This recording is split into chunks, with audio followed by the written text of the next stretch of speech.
भगवान कहते भी आवत ही हर से नहीं, तुलसीदास जी के शब्दों में नैनन नहीं स्नेह, और तुलसी तहाँ न जाइए चाहे कंचन बरसे में। आवत ही हर से नहीं, किसी को देखकर प्रसन्न हुआ करे। कोई घर आया है आगंतुक तो प्रसन्नता मनाया करे,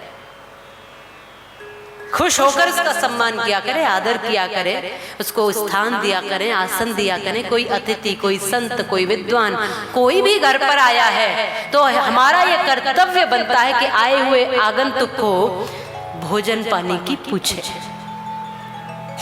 और पहले ऐसा होता था कि माताएं बिना भोजन कराए किसी संत को, किसी विद्वान को, किसी अतिथि को भेजती नहीं थी। प्रभु भोजन पाकर जाइए, थोड़ा ही सही लेकर जाइए, थोड़ा सा खाकर जाइए। पर अब अपने लिए नहीं बनता, अपने लिए तो ब्रेड मंगाए जाते।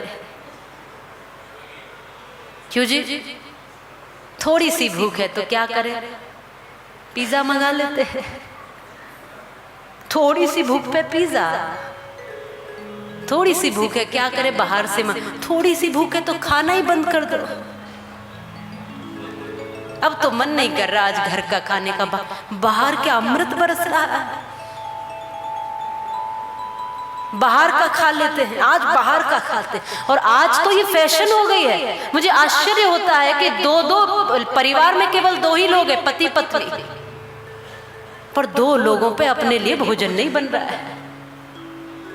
हफ्ते में 4 दिन बाहर का खाएंगे, 2 एक आध दिन कभी गलती से भूल चूक से बन जाए तो बन जाए, और वो भी कोई सुपाच्य नहीं, कुछ भी उल्टा सीधा, वहां भी मैगी ही चढ़ाएंगे। चिंतन करिए कि हम अपने लिए भोजन तक नहीं बना पा रहे हैं।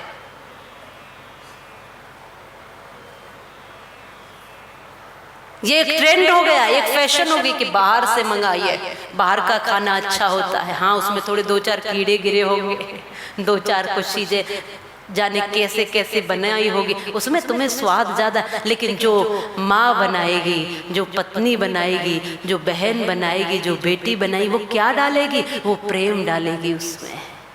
ये भोजन मेरे पति के लिए, पिता के लिए, भाई के लिए, पुत्र के लिए, ये भोजन ऐसा बन जाए कि प्रभु उसकी लंबी आयु हो, उसका स्वास्थ्य अच्छा हो। ये भोजन नहीं, ये अमृत बन जाए। ये प्रार्थनाएं करती हैं जब माताएं भोजन बनाती हैं, बेटा 1 रोटी तो खा ले, आधी सी तो ले ले। जो मनोहार करना, जो आपकी भाषा में बताते हैं, राजस्थान में जो मनोहार होती है, कैसे करते हैं? अरे थोड़ा सा तो लीजिए। व्यक्ति को भूख नहीं है तो भी न जाने वो कहाँ चला जाता है, और इतने प्रेम से।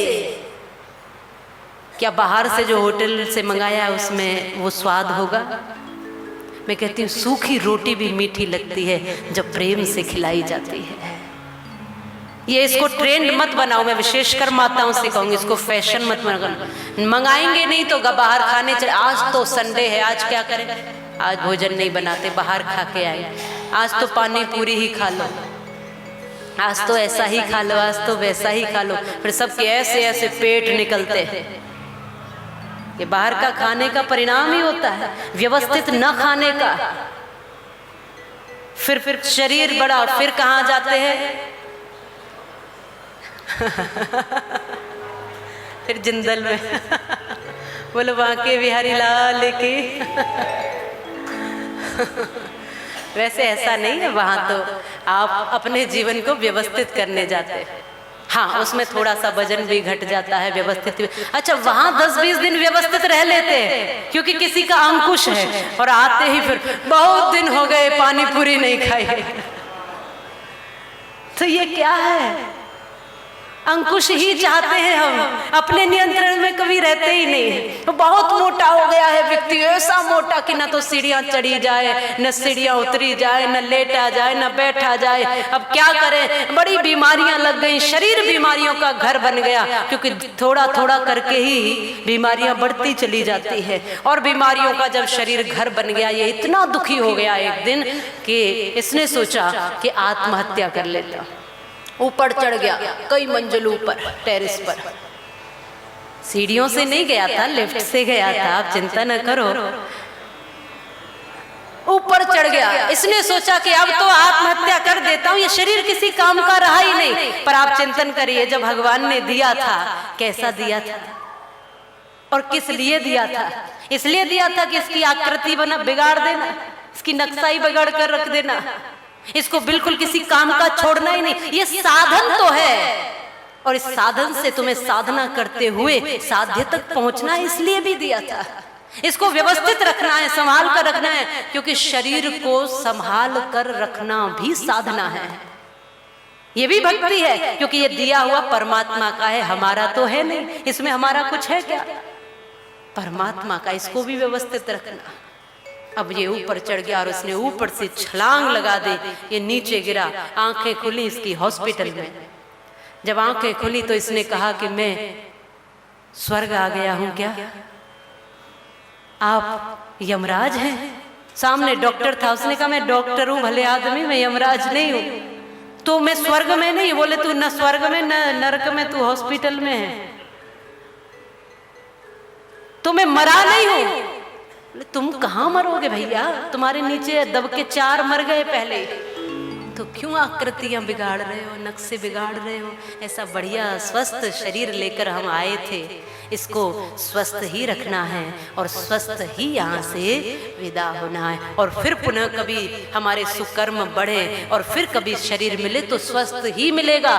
बीमार होकर जाओगे तो बीमार ही आओगे, सीधी सी बात है। इसलिए स्वस्थ ही जाओ, मन स्वस्थ लेकर जाना, तन स्वस्थ लेकर जाना, भाव स्वस्थ लेकर जाना, व्यवहार सुंदर बनाकर जाना, और जैसा यहाँ करके जाओगे, छोड़कर जाओगे, वो फिर आगे तैयार मिलेगा। ये तैयारी है आगे की, ये आगे की तैयारी है। तो माताओं, आप भोजन अपने हाथों से घर पर प्रेम से बनाओ, प्रेम से पाओ, मिलकर पाओ। एक समय का भोजन तो सारे परिवारीजन मिलकर ही किया करो। संत कहते हैं भोजन और भजन ये दोनों कार्य मिलकर करें तो आनंद आता है, प्रेम बढ़ता है, भक्ति बढ़ती है। सबके साथ मिलकर करिए। आप व्यस्त रहते हैं, सब अपने अपने काम में व्यस्त रहते, तो एक समय नहीं, दोनों तीनों समय नहीं तो एक समय कर लो। रोज रोज नहीं तो कम से कम एक दिन ऐसा निकालो कि सब मिलकर के आपस में बैठें, भजन करें, चर्चा करें, भक्ति करें और उसी में प्रसाद रूप में उस भोजन को ग्रहण करें। कुछ भी बना लो, इस भोजन को या तो जहर बना लो या इस भोजन को आप प्रसाद बना लो, ये हमारे ही हाथ में। वही रोटी जहर भी बन सकती है और वही रोटी प्रसाद भी बन सकती है। मिलकर बांट करके आपस में प्रेम से खाते हैं तो वो प्रसाद बन जाती है, और अकेले अकेले ही ठूसते रहते हैं तो बिना समय के अनियमित, तो यही हमारे जीवन के लिए विष बन जाती है, शरीर के लिए विष बन जाती है। इसलिए हाँ कहा, आवत ही हर से नहीं, नैनन नहीं स्नेह तुलसी तहां न जाइए कंचन वर्षे में। कोई आए तो भोजन करा के भेजो, जो भी रूखा सूखा परमात्मा ने दिया है। और भोजन का समय न हो तो जलपान करा दो, ये भी न कर सको तो घर में बिठा दो, प्रेम से कुशल मंगल पूछ लो, भीतर से आग्रह कर दो भीतर के लिए, आओ भैया विराजो, आप आए हो, आपका स्वागत है, बैठो। कितना प्रसन्न होगा वो व्यक्ति, तृप्त हो जाएगा। इस घर में आगमन पर इतना स्वागत है, भोजन के समय इतना प्रेम है, बिठाने के समय इस तरह से कुशल पूछते हैं कि आनंद आ जाता है। तो भोजन कराओ, भोजन न करा सके तो कम से कम जलपान कराओ, ये भी न करा सको तो प्रेम से बिठाओ, ये भी न कर सको तो कुशल मंगल तो पूछ लो, ये भी न कर सको तो बैठे हुए को मुस्कुरा के स्वागत कर दो, ये भी न कर सको तो बाहर से आने वाले को अनुग्रह कर दो, और इनमें से कुछ भी न कर सको तो चुल्लू भर पानी में डूब के मर जाओ। कुछ भी नहीं कर सको फिर हम मनुष्य है ही नहीं, किसी से मीठे दो शब्द नहीं बोल सकते तो हमारे अंदर मनुष्यता कहाँ है फिर?